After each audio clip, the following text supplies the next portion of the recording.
Guys, welcome back, and I am glad to have you back. Okay, in this video we are going to discuss, and I'm going to demonstrate, me, Scotty Survival, on how to start a survival fire.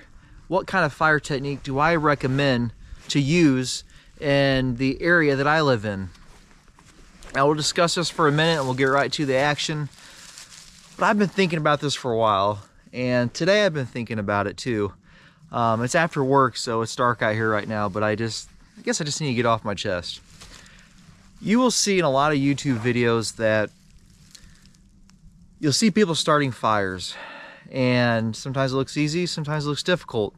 But what I don't hear anybody else saying on YouTube especially is that just because you're able to start a fire in that forest doesn't mean you're able to start a fire in this forest the same way. I don't hear much people talking about there being different types of forest. And I've just learned over experience that not every forest you go into is the same. Now, specifically in my area, it's a hardwood forest. I live in the Midwest, Central Illinois. We have a lot of hardwood forest. We have a lot of nasty different types of trees as well. Now, for instance, you go up north, you have what they call boreal forest, which they have spruce, they have pine, they have birch. All those trees there are wonderful for making survival fires. You've got your birch, which will take a lighter and a match, no problem. You got your spruce, you can bundle the twigs together and it'll take a match or a lighter. And then you got the resin and stuff from pine trees and spruce, which it'll take a match and a ferro rod, no problems. So if you just do a simple Google search, forest in the Midwest, it'll tell you there's mainly hardwood forest, and it's very diverse. But the dominant forest type in the Midwest, with northern and central hardwood forest being the most common. And I've stressed this in my videos before, you know, just because you might have certain skills in making fires, but if you go into a hardwood forest and you have certain skills to make a fire, survival fire, but those skills come from you practicing in a boreal forest, where you're able to make feather sticks or use birch bark, stuff like that.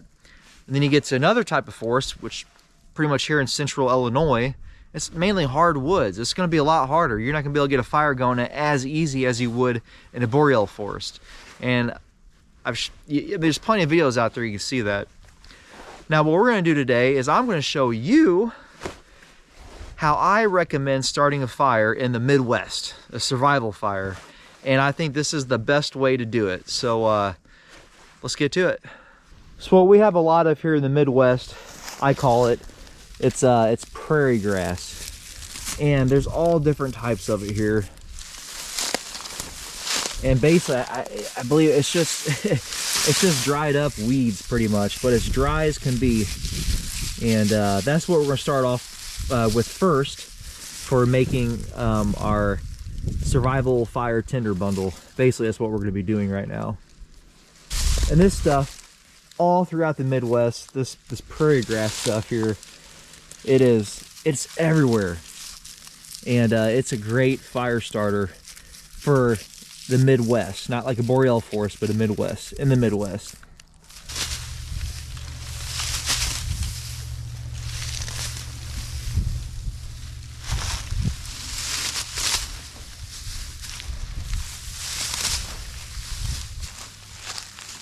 Okay, so basically, I'd say about this size of a bundle here is what you'd want to start off with, especially in cold conditions. Now, this is for cold weather, so this kind of fire isn't necessarily going to work in the summertime. So I'm kind of specific to being a cold weather fire. But basically, this is about the size you want, and you can fold it in half like that, and that'll give you more of a thickness, because you don't need it real long to make this fire starting technique. So now our next step is we're going to want to get some tree limbs, and preferably smaller than your fingers or pinky, pencil size. But you know, we're in a diverse forest, a very hardwood forest, so it's not like you can just start pulling off spruce twigs or anything like that, which are real easy to do. They're very skinny, they're pencil size, so it's a lot easier to do. But being a hardwood forest is a little harder. But I'll show you how to do that next. Ooh. So here we have a ugly tree, and I am not 100% sure what kind of tree this is, but it's definitely a harder wood tree. So basically what we're going to do next is we're going to collect these. We want to make sure they snap. Now try to keep them as small as you can, because like I said, it's a harder wood more than likely, and the bigger it is, the longer it's going to take to ignite. It doesn't have like the resins in it and the sap in it like pine and spruce have. So again, that's why it's a little more difficult and time consuming unless you know what you're doing, starting a fire in a hardwood forest in the cold weather. So yep, just start making them as long as your bundle is.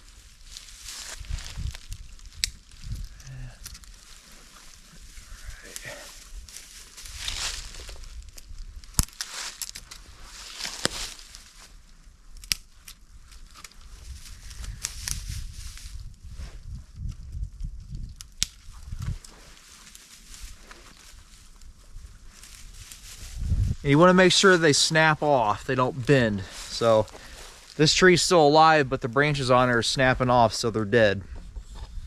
Here, I got some more wood here. I have no idea what kind of wood this is, but it snaps off, so.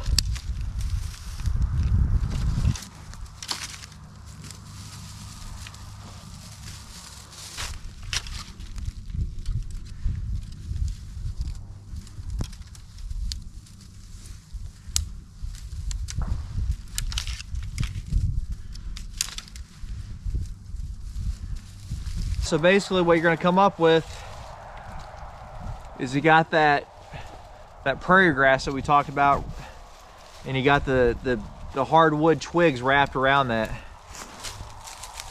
So you should always carry some type of string with you. You can always make your own cordage out in the forest too if you're really good. And we're just going to use some bank line and we're going to tie it together. Of course, you got to have your knife. And I figured, you know what? This little loop on my Czechoslovakian Cold War era parka, I think they call it M60. It where the badge would go, or like the emblem, it hangs perfectly right there. So what better spot for that, right? But when you tie this, you don't gotta do anything fancy, and don't tie it too tight because you'll snuff out your fire. I've learned that from experience. So kind of give it some slack so it doesn't. So yeah, you kind of see it there. It's just being held together. I've got it pretty loose, so you can kind of see it. So that way it doesn't snuff out. Okay. Give this a shot.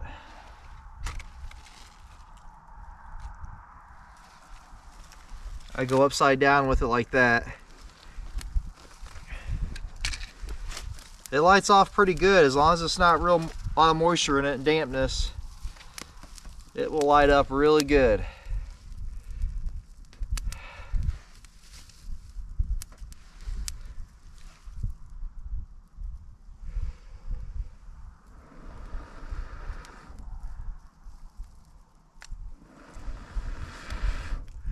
There we go.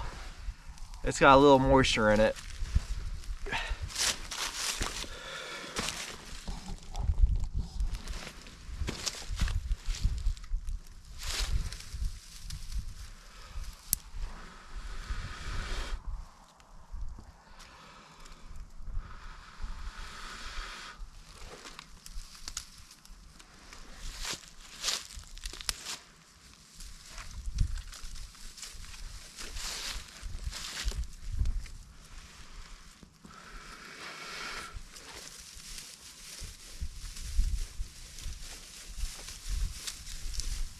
This ain't working out too well, is it?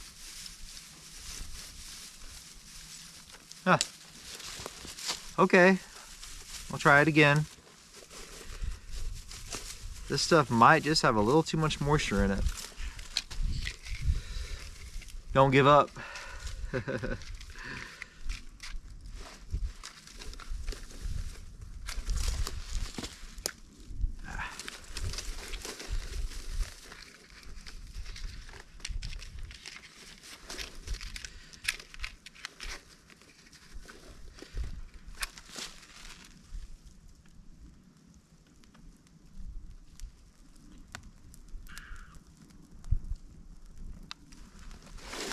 go.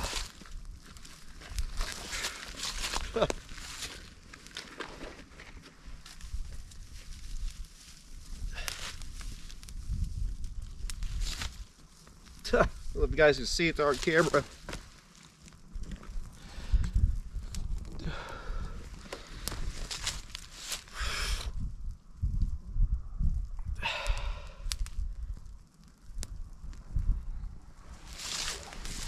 Get that going good. There you have it.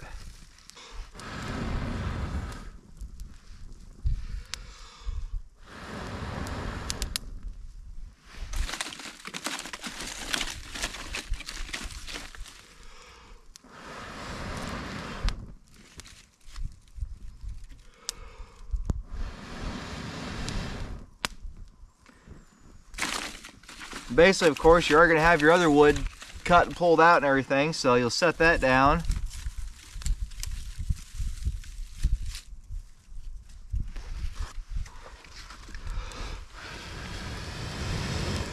Stuff's a little damp, but it's working.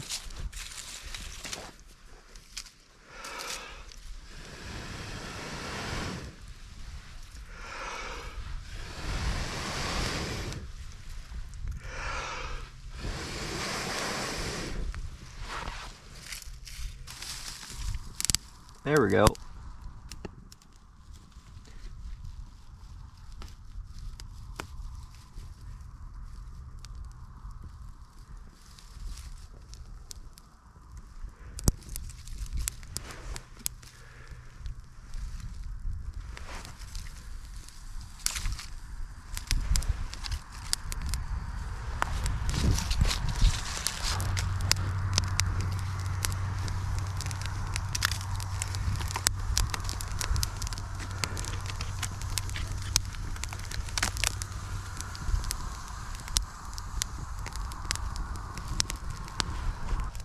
Well, I was going to redo this video because that was a little more difficult than I wanted it to be. And I want to really show you guys how easy this is to get started. But if I did that, then this wouldn't be a realistic situation. And you just never know how this stuff's going to be out here in the forest. This stuff, I think, has a lot of moisture in it. So I'm not going to redo this one because I want this to be as realistic as I can be. And that was me just gathering up that prairie grass, just grabbing some crappy hardwood twigs and wrapping it around.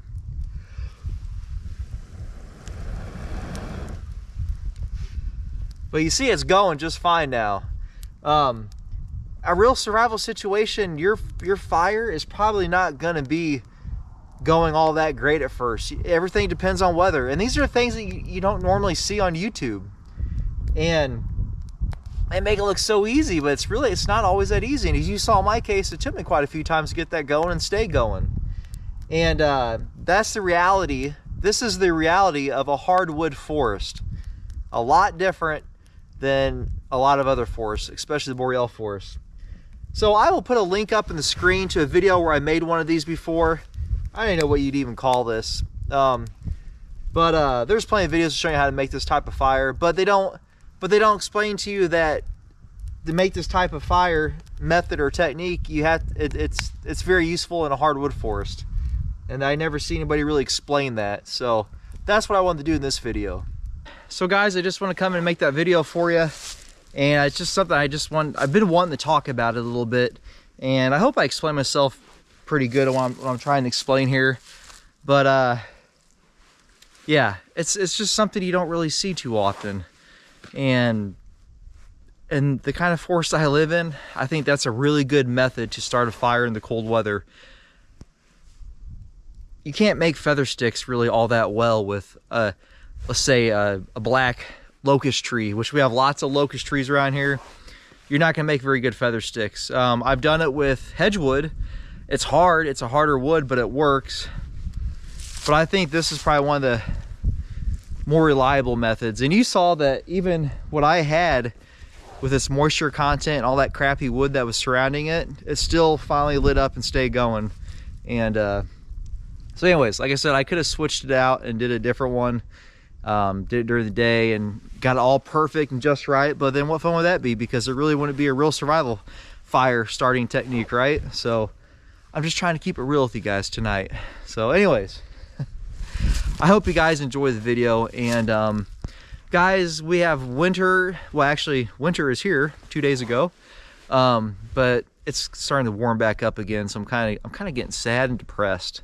But hopefully get some snow and some cold weather. We got the next 2 months, guys, and I will be getting out and doing some cool videos for you guys. So make sure you like, share, and subscribe. I appreciate all you guys sharing my videos. I can't see who shares my videos, but I see that you guys share them, and I really appreciate that very much.